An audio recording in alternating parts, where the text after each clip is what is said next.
What's up guys, it's Bucky. Welcome to your, let's see, 31st Java tutorial. And in this tutorial I'm going to be talking to you guys about something called an enhanced for statement.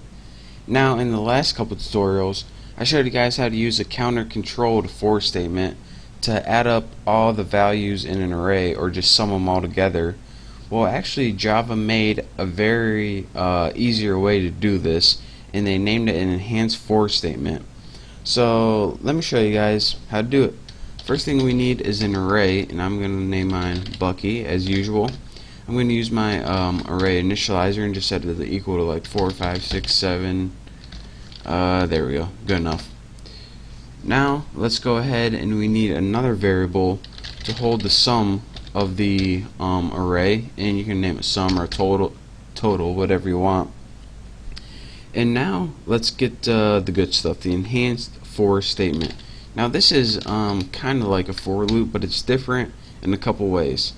It's different. Instead of taking 3 options, it only takes 2 different things that it needs in the parameters or parentheses. The first thing it needs is a type of data and an identifier.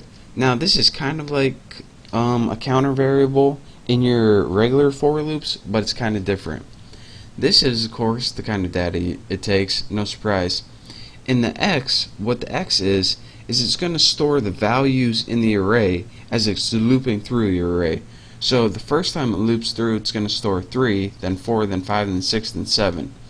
And you just need a variable to hold all those values, so that's why this is called the type and this is called the identifier. Next, after that, the only other thing it takes is the name of the array.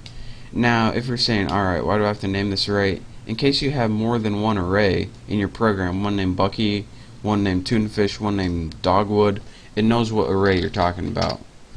So now that we have our for loop, our enhanced for loop, or for statement with our type, identifier, and name, we can go ahead and do something with it. So let's just go ahead and take that total and set it equal to X. And what's this going to do is it loops through is add these numbers to total each time it loops. So the first time it's going to add 3 to 0, then 4 to 3, then 5 to 7, and it's just going to keep adding up till it gets the sum, and eventually total is going to hold the sum of all those numbers. So now that total holds the sum of all those numbers, let's go ahead and just print out system out. Come on, print line. There you go. Total. Now let's go ahead and just print it out, make sure we don't have any errors, and we get the value 25.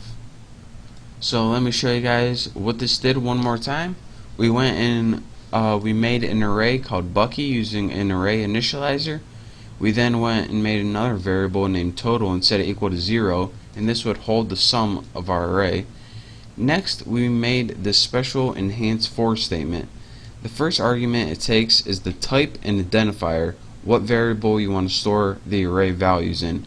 Next, you need to say what array you are working with, what array you want to loop through, and now you just did anything with those values, and we just decided to add them all to total to get the sum. Lastly, we just printed it out. So that's how you use an enhanced for statement. And remember, this is a for statement that's specialized to loop through all of the elements in your array so you can do something with them. So that's that for this tutorial. Thank you guys for watching. Don't forget to subscribe to my channel, and hopefully I'll see you next tutorial.